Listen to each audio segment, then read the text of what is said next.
आपको इस बात पर अजीब नहीं लगा कि आरजेडी ने भी उनका साथ नहीं दिया, जबकि एक समय आरजेडी और पप्पू यादव के तो इतने अच्छे रिश्ते थे, लालू जी के और पप्पू यादव के? साथ ही नहीं दिया इस बार तेजस्वी ने, आरजेडी के किसी नेता ने? देखिए, ये उनकी सोच है, उनका अपनी पार्टी की सोच है। मैं किसी भी राजनीति में नहीं जाऊंगी।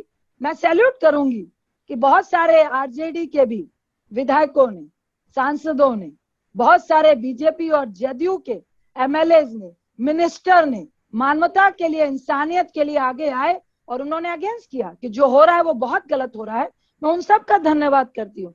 देखिए, ऐसी विपदा में पता चलता है कि कौन कितनी चरम सीमा तक राजनीति करता है और कौन कितनी चरम सीमा तक इंसानियत को जिंदा रखता है। मानक जी, अगर इंसानियत जिंदा नहीं रहेगी, राजनीति तो चलेगी, लेकिन इस वक्त में अगर इंसानियत जिंदा नहीं है तो मैं कहूंगी नालत है हम लोगों को राजनीति करने का। लेकिन अब आप कह रही हैं, देखिए कि उनको ड्राइवर नहीं मिल रहे थे, ये तो बहुत अजीब सा आरोप है। पप्पू यादव प्रेस कॉन्फ्रेंस में ड्राइवर लेके बैठ गए।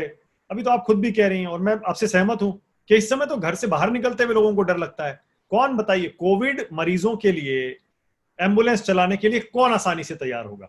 तो उनकी इस बात में दम तो लगता है कि ड्राइवर नहीं मिल रहे होंगे, बहुत मुश्किल है ड्राइवर। क्या मानक जी, इस वक्त आप भी पॉलिटिक्स मत करें। माना कि आपका चैनल है और आप लोग को डर है। पप्पू जी ने 40 ड्राइवर खड़े किए थे। अगर धिक्कारने वाले लोग हैं ना, जो चुपचाप अपनी जान बचा के घर बैठने वाले लोग हैं, तो बहुत सारे ऐसी नर्सेज हैं, कंपाउंडर हैं, डॉक्टर हैं, आपके रोड को साफ करने वाले, झाड़ू मारने वाले लोग हैं जो कंटिन्यू काम कर रहे हैं। आप काम कर रहे हैं, हम काम कर रहे हैं, स्टूडियो में बैठे जो एंकर काम कर रहे हैं, जो एएनआई वाले, जो मीडिया वाले अभी भी हमारे घर आकर और सड़क पे खड़े होकर जो माइक पे आपका बाइट ले रहे हैं, अगर वो भी अगर ये सोचेंगे ना, तो वैसे ही बहुत सारे ड्राइवर भी हैं। मैं तो नीतीश बाबू को और रूडी साहब को कहती हूँ कि ठीक है, मुझे ही पीपी किट बना दीजिए, मुझे ड्राइविंग आती है। बहुत सारे ऐसे इंसान हैं जो इस महामारी में भी लोगों के लिए बिना कालाबाजारी के सेवा करने के लिए तैयार बैठे हैं।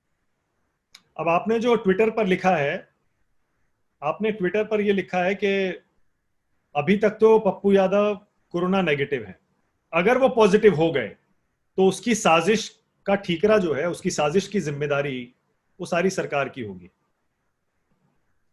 देखिए, ये ठीकरा नहीं है, ये साजिश है। और मैं फिर आपके माध्यम से बोलूंगी, सरेआम उनको बीमार करने की, पॉजिटिव होने की साजिश हो रही है। 3 दिन से आप उनको पटना से मधेपुरा, मधेपुरा से वीरपुर, वीरपुर से जिस अस्पताल में दरभंगा में उनको रखा गया है, रात के 11 बजे मैं डीएम से परमिशन लेके वहां पहुंची हूँ। आप आधा घंटा वहां बिता लेते, मैं 1.5 घंटा बिता के आई हूँ।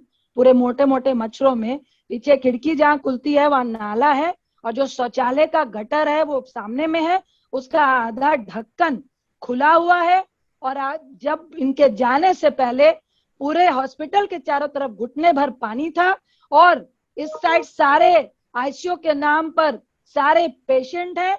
अगर आप दरवाजा बंद कर देंगे तो आप सांस नहीं ले सकते हैं। और पप्पू जी पेशेंट हैं, उनको कहा गया कि उनको हायर मेडिकल फैसिलिटी चाहिए क्योंकि उनको इन्फेक्शन हो सकता है। 1.5 महीने पहले उनका ऑपरेशन हुआ है और 6 आदमी घुसकर वहां पे लाइट लगाने का, खरोचने का ये काम कर रहे हैं। और किसी ने भी किसी भी तरह का, किसी का मास्क ऐसे है, किसी का ऐसे है, कौन पॉजिटिव है कौन नेगेटिव है किसी को नहीं पता है। तो आप क्या कहेंगे?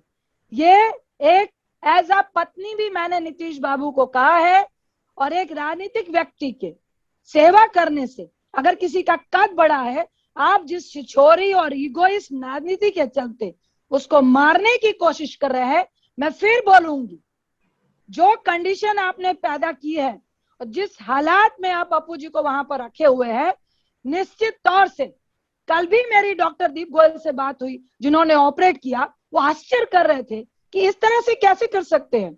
उनकी हिस्ट्री है, उनको इन्फेक्शन हो सकता है, रिसेंट उनका ऑपरेशन हुआ है, तो आप क्या बोलेंगे?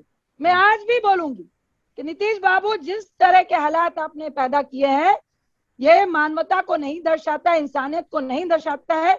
मानक जी, आप उस अस्पताल में जाएंगे ना, तो आप अपने पालतू कुत्ते को भी उस रूम में नहीं रहने दीजिएगा। और मुझे रियल में कह रही हूँ, दुख हो रहा है कि आज मेरे पति गए हैं, हम लोग हमेशा अपने अस्पताल का निरीक्षण करते रहे हैं, मुंह ढक के जाते थे क्योंकि पेशेंट के साथ पॉटी और सुसु भी पड़ा होता है। ये मानवता के खिलाफ है, ह्यूमन राइट्स के खिलाफ है। मैंने रंजीत और जी जो आपको व्यक्ति मैंने आपको इसके लिए हमेशा लड़ता